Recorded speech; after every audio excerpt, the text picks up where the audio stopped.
Mahasiswa Sumatera Barat sebagai bagian dari mahasiswa seluruh Indonesia kembali melakukan aksi demonstrasi mahasiswa untuk menolak rancangan Undang-Undang Pilkada yang berlangsung pada 26 Agustus 2024 di depan gedung DPRD Sumatera Barat. Para mahasiswa, salah satunya perwakilan dari Politeknik Negeri Padang, ikut menyampaikan aspirasi mereka terkait penolakan terhadap RUU Pilkada yang dinilai tidak demokratis.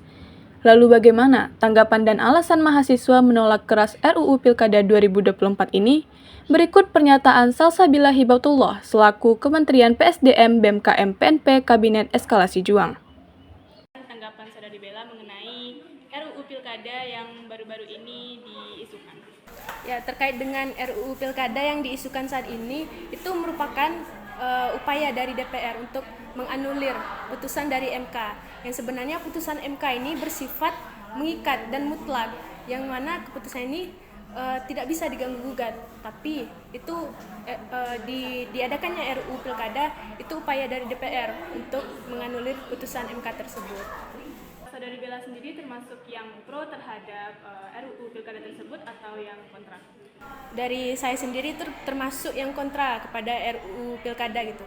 Kenapa terkesan terburu-buru gitu? Padahal ada RUU lain yang perlu disegerakan seperti RUU perampasan aset gitu kan. Kenapa ketika sehari setelah putusan MK langsung DPR kita tergesa-gesa membuat RUU Pilkada gitu.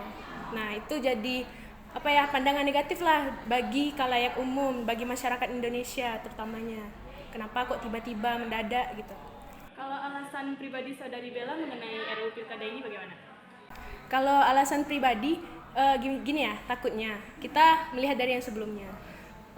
Kita nggak tahu gitu lobby-lobby politik yang di belakang yang udah dilakukan sama elit-elit politik gitu. Jadi kita mengantisipasi gitu.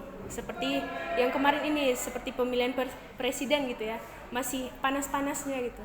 Ketika wakil presiden yang seharusnya usianya belum mampu, tapi karena keputusan MK yang bersifat mutlak dan mengikat, jadi dia bisa mendaftar gitu. Begitupun dengan RUU Pilkada gitu. Ketika nantinya diganti, maka ada isu anak bungsu dari Pak Jokowi itu nantinya akan naik jadi wakil daerah gitu. Lalu harapan Saudari Bella untuk pemerintahan di Indonesia selanjutnya bagaimana? Harapannya untuk pemerintahan di Indonesia selanjutnya gitu ya. Nah, kita udah melihat kalau demokrasi di Indonesia itu pada masa periode Presiden Pak Jokowi itu mengalami pemerosotan atau penurunan dari demokrasi gitu. Nah, harapannya untuk kedepannya dari pemimpin-pemimpin Indonesia itu harapannya tidak mau mendengarkan gitu aspirasi dari masyarakat, keterbukaan gitu ya. Jangan demokrasi kita makin menurun tiap tahunnya gitu. Itu sebuah kegagalan sebenarnya bagi pemimpin bangsa Indonesia.